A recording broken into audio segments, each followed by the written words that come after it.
Senador presidente, compañeras y compañeros, integrantes de la Comisión Permanente.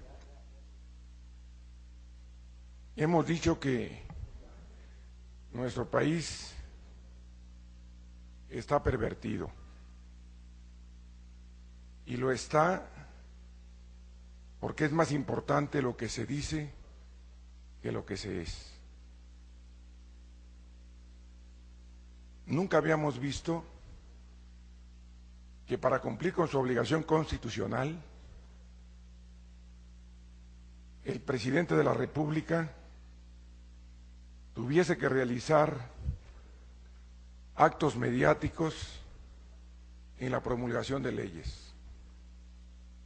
Ahora resulta que la ley de migración, la reforma constitucional en materia de derechos humanos, requieren una parafernalia mediática, juegos pirotécnicos, en lugar de acción de gobierno. Y esto es muy lamentable, y lo es porque ante la falta de resultados, ante la evidencia de un gobierno incompetente, el señor Calderón a toda costa le agrada utilizar la red nacional para comunicar a los mexicanos sus buenas intenciones y no, como debiese ser, resultados y hechos de gobierno.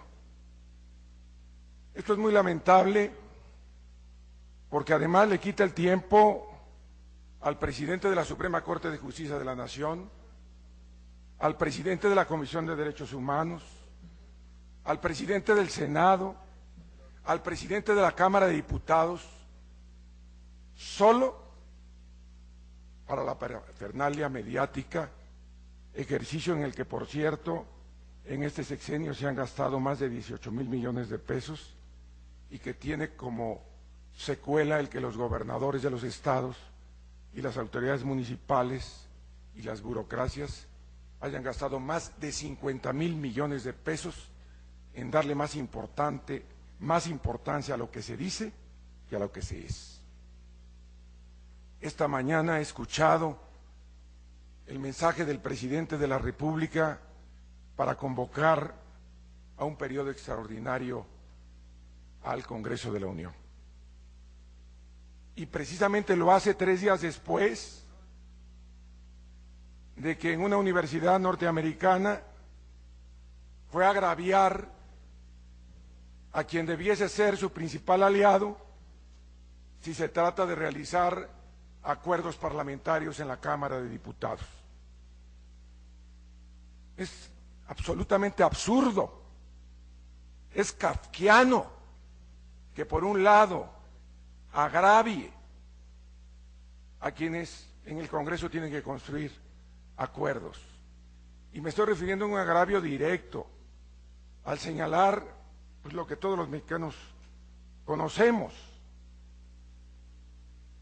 y lo hace desde su investidura de presidente de la República, y además lo hace desde el extranjero.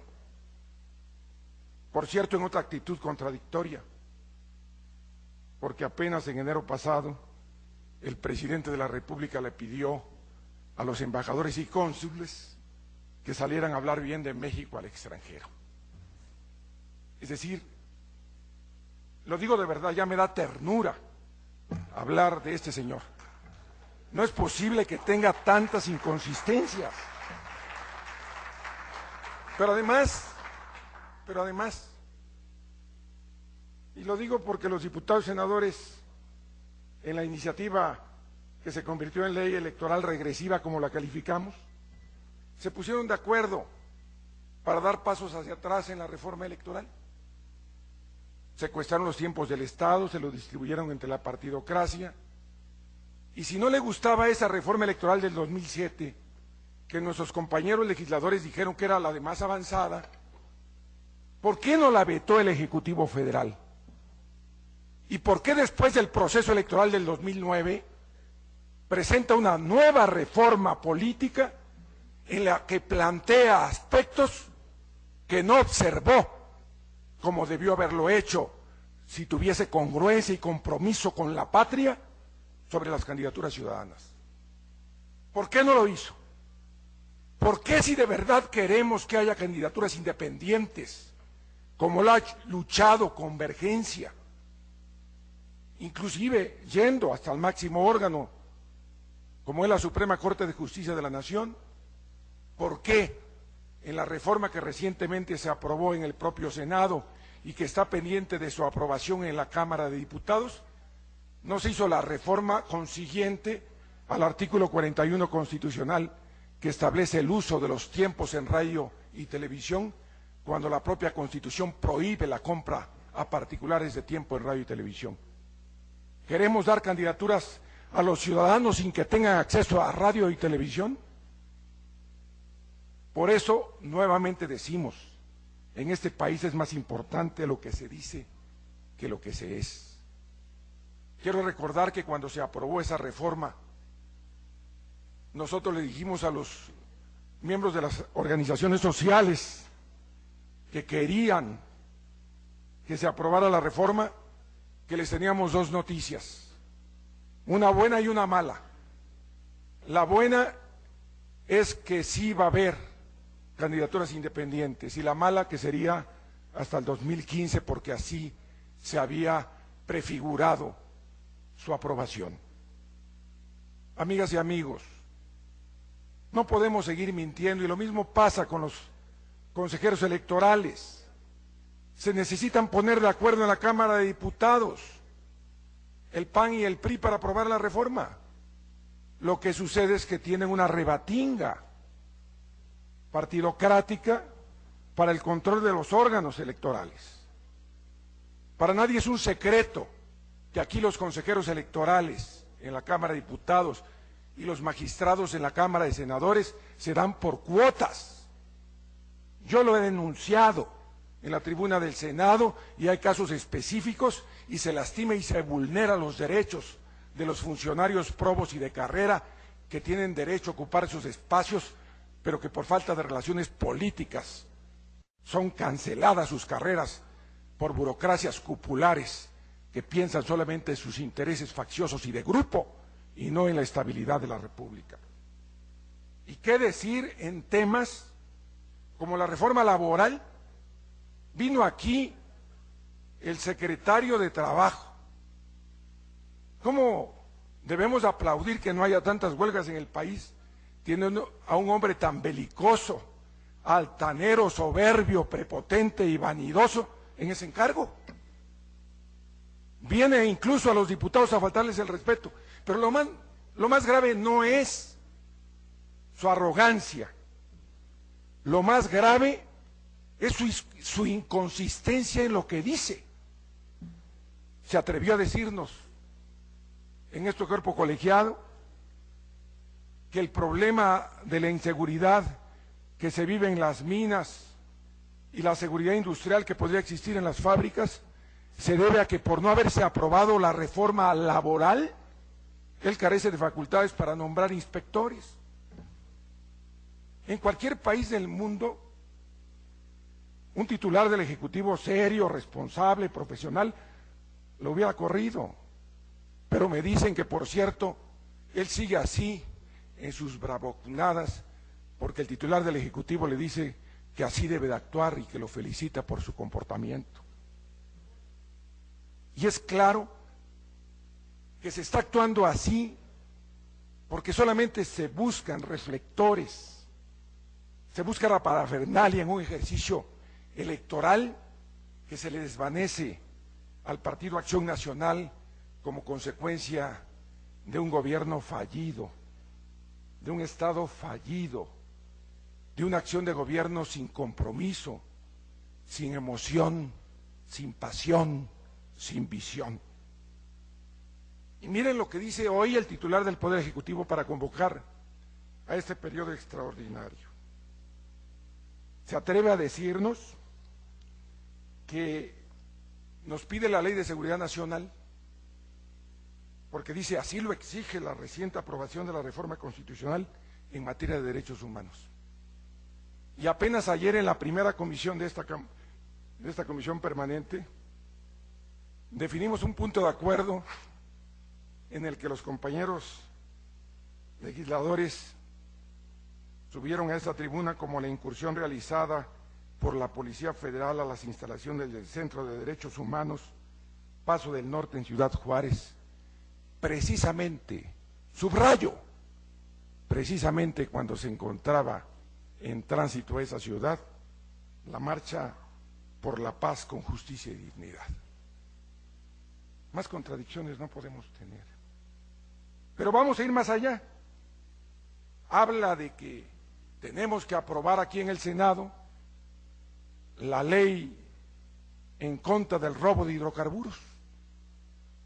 Y nos dice que de esa manera estaremos en posibilidades de crear el marco jurídico para frenar el robo de hidrocarburos.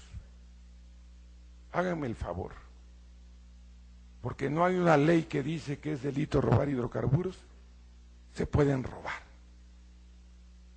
Es patético, pero sobre todo cuando hace unos días el propio gobierno federal acaba de reconocer que se ha incrementado en el último año el 35% en el robo de hidrocarburos. Y esto no sería grave si no se hubiera prendido la más atroz guerra en contra de la delincuencia organizada. ¿Cómo es posible que quieran responsabilizar al Congreso de que hay robo de hidrocarburos cuando ellos mismos reconocen que se ha incrementado el 35% y el presupuesto autorizado por la Cámara de Diputados para el combate al narcotráfico y la delincuencia organizada se ha incrementado en 300%? ¿Dónde están las cosas? ¿De dónde está la responsabilidad? ¿En el Congreso o en un presidente incompetente para la acción administrativa, peleonero, un presidente camorrero y un presidente que está con los ojos puestos en las próximas elecciones y no en las próximas generaciones de mexicanos? Esa es la tragedia de nuestro país.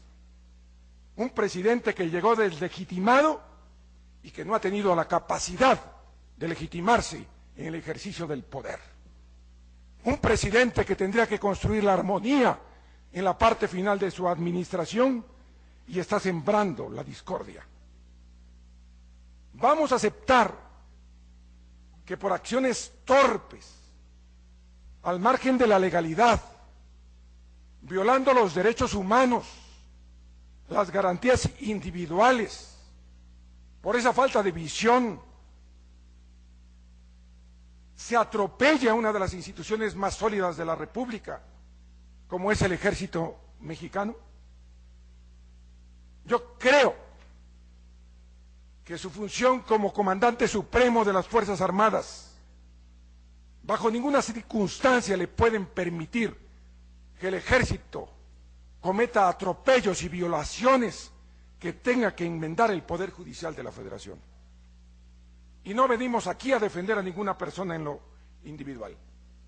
Venimos a establecer con claridad que lamentablemente nuestra patria tiene perdido el rumbo en la conducción del timón. Desde luego que aceptamos que hay un periodo extraordinario de sesiones. Lo que no aceptamos es que una vez más el titular del Poder Ejecutivo ante la sociedad quiera poner en predicamento al Congreso y señalar que las faltas son de este cuerpo colegiado y no del Ejecutivo Federal. Eso es lo que la Voz de Convergencia levanta hoy en esta sesión muy importante de la Comisión Permanente del Congreso de la Unión.